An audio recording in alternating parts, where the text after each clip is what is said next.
அடுத்தது கல்விக் கொள்கை நம்மளது. அதான் முக்கியமான கொள்கைங்க. தமிழகத்தில் பிறந்த ஒவ்வொரு குழந்தைக்கும் 18 ஆண்டுகள் உறைவிட கல்வி, அதாவது உணவு, உடை, சீருடை எல்லாமே கொடுத்து, உறைவிடம் கொடுத்து அவங்க குருகுல கல்வியில் படிப்பாங்க. மாதத்துக்கு 2 நாள் பிள்ளைகளாம் மாதத்துக்கு 2 நாள் அவங்க அப்பா அம்மாவுக்கு அனுப்பி வைப்போம். அனைத்து குழந்தைகளும் ஒரு குருகுலத்தில் படிச்சுட்டு 18 ஆண்டு படிச்சுட்டு மாஸ்டர்ஸ் டிகிரியோட வெளியே வந்தாங்கன்னா அனைத்து குழந்தைகளும் அந்த சமுதாயம் எப்படி இருக்குன்னு பாருங்க. அந்த சமுதாயம் திருத்தம் தேவைப்படுமா? அது தவறான வழியில் போகுமா? அதுவும் குருகுல கல்வியில் படிச்சுட்டு வந்தாங்கன்னா நம்முடைய கொள்கை அதுதாங்க. நாம் வந்தோம்னா கல்விக்கு மிக மிக முக்கியத்துவம் கொடுப்போம். உணவு, சீருடை, உறைவிடத்தோட அனைத்து மாணவர்களுக்கும் நாம் கல்வி கொடுப்போம். ஒரே சீரான கல்வி கொடுப்போம். ஏன்னா இன்னைக்கு தொழில்நுட்பம் வந்துருச்சு, அனைவருக்கும் ஒரே சீரான கல்வி கொடுக்க முடியும்.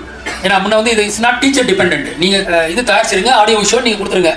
வாத்தியார்களை ஒன்லி மானிட்டரிங் த ஸ்டூடெண்ட்ஸ், அவ்வளோதான். அவன் பாடம் நடத்த மாட்டாங்க. இதுவே இப்போல்லாம் எவ்வளோ போச்சு. ஆடியோ இதெல்லாம் இதுதான் பண்ணிட்டு இருக்கேன். ஆர்டிஃபிஷியல் இன்டெலிஜென்ஸ் அது பண்ணுவோம். அதுதான் நம்முடைய கொள்கையாக இருக்க போது அனைவருக்கும் ஒரே தரமான கல்வி இருக்கும் அப்படின்றது.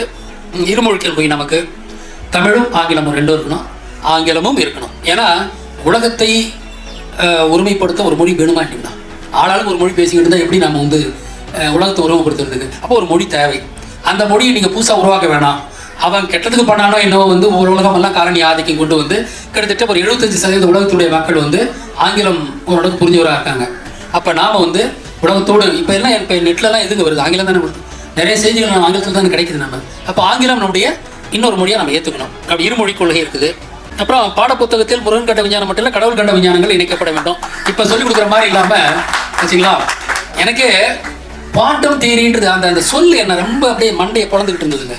நான் படிக்கும்போது குவாண்டம் தியரின்னு அது மண்டையில் ஏற, அது ஒரு மாதிரி ஒரு குவாண்டம் தியரி என்னன்னு எனக்கு புரியுது, அந்த பேர் எனக்கு புரிய மாட்டேங்கிடுச்சு. இப்போ பார்த்தீங்கன்னா குண்டான் தியரிங்க. அது குண்டான் தியரி தான் குவாண்டம் தியரி, புரியுதுங்களா? பேக்கெட்டாக எனர்ஜி வருதுன்றாங்க. குண்டானா வருது. குண்டானை வச்சு தான் குவாண்டம் பண்ணியிருக்கான். இது நமக்கு தெரியல. இப்போ குண்டான் தியரின்னு சொல்லியிருந்தா முடிஞ்சு போயிடுச்சு. அது விஷ்ணு உருவாக்குறது தான் குவாண்டம் தியரி. அது அச்சா, எந்த தியரியும் அவனும் கொண்டு வரலைங்க, எல்லாம் நம்ம கடவுளர் தான் அப்படின்ட்டு